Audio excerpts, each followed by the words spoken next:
మన దగ్గర వ్యాపారాలు ఎట్లయితుండే మొయినాబాద్ మండలంలో కానీ మన దగ్గర మనకు బాగా తెలుసు.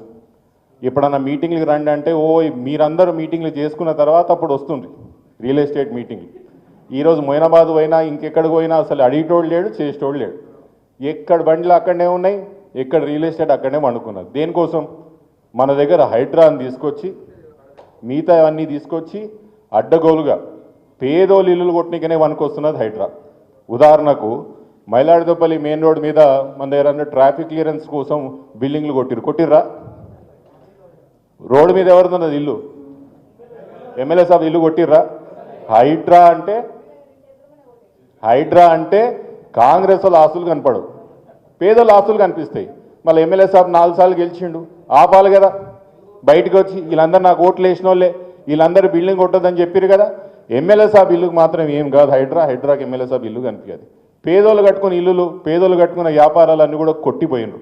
హైదరాబాద్ అసెట్ ప్రొటెక్షన్ అంట దాని పేరు. హైదరాబాద్ అసెట్ ప్రొటెక్షన్ కాదు, అది కాంగ్రెస్ పార్టీ వాళ్ళ అసెట్ ప్రొటెక్షన్ కోసం తీసుకొచ్చారు. అందుకే రామన్న గారికి నేను అప్పుడప్పుడు చెప్తుంటా, వీళ్ళు హైదరాబాద్ అసెట్ ప్రొటెక్షన్ అని హైడ్రా ఇట్లా తీసుకొచ్చిండ్రో, కాంగ్రెస్ వాళ్ళు కబ్జా పెట్టిన ప్రాపర్టీలన్నీ తిరిగి తీసుకొని మేము కోబ్రా తీసుకొస్తాం. కాంగ్రెస్ పార్టీ నుంచి కబ్జాలైనా కాంగ్రెస్ పార్టీ వాళ్ళు ఆక్రమించిన భూములన్నీ తిరిగి రికవర్ చేసుకోవడానికి మేము కోబ్రా తీసుకొస్తాం. వాళ్ళు హైడ్రా తెచ్చిర్రు, మేము కోబ్రా బరాబర్ తీసుకొచ్చి మాత్రం ఈ కాంగ్రెస్ వాళ్ళు ఎన్ని కబ్జాలు చేస్తున్నారో మాకు తెలుసు. గ్రౌండ్ లెవెల్లో పై స్థాయి నుంచి ముఖ్యమంత్రి గారు కుటుంబ సభ్యులు ఎన్ని భూముల అగ్రిమెంట్లు చేసుకుంటున్నారు, ఎన్ని కబ్జాలు చేస్తున్నారు, ఎంత బెదిరిస్తున్నారు అనే విషయం మాకు తెలుసు. ముమ్మాటికి మేము అధికారంలోకి వస్తాం. నాకు రాజకీయాల్లో సుమారు 25 సంవత్సరాల అనుభవం ఉన్నది. ఇందిరారెడ్డి గారు చనిపోయి ఈ ఏప్రిల్ 22కు దాదాపు 25 సంవత్సరాలు అవుతుంది. నాకు అమ్మకు ప్రత్యక్ష రాజకీయాలను దగ్గరికి వెళ్ళి గమనించే ఒక అవకాశం 25 సంవత్సరాల నుంచి ఉన్నది. ఆ యొక్క అనుభవంతో చెప్తున్నా, నా యొక్క రాజకీయ జీవితంలో నాకున్న అనుభవంలో ఇంత గొప్ప ఎత్తున ఫెయిల్ అయిన గవర్నమెంట్ నేను ఎప్పుడూ చూడలేదు. ఇంగ్లీష్లో ఒక పదం ఉంటుంది, స్పెక్టాక్యులర్ డిజాస్టర్ అని. తెలుగులో మనం దాన్ని అనువాదిస్తే దీనికన్నా గొప్ప యొక్క విఫలం చెందిన ప్రభుత్వం మనం చరిత్రలో ఎప్పుడు చూసి ఉండము. భారతదేశంలో 28 రాష్ట్రాలు ఉన్నాయి. ఈ 28 రాష్ట్రాలు ఒకవేళ మనం ర్యాంకింగ్ చేయదలుచుకుంటే 1-2 స్థానాలు కాదు, 28వ ర్యాంక్ ఈరోజు తెలంగాణ రాష్ట్రం ఉన్నది పరిపాలనలో.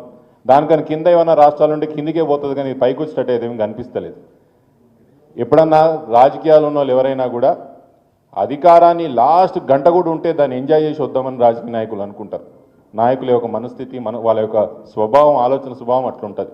కానీ ఇదేం విచిత్రమో, తెలంగాణ రాష్ట్రంలో ఇంకా 3.5-4 సంవత్సరాలు ఉండంగా కూడా కాంగ్రెస్ పార్టీలో చేరిన వాళ్ళే కానీ, కాంగ్రెస్ పార్టీలో ఉన్న వాళ్ళే కానీ ఈ యొక్క పార్టీతో రాష్ట్రానికి కానీ ప్రజలకి కానీ ఏం మంచి జరగదు.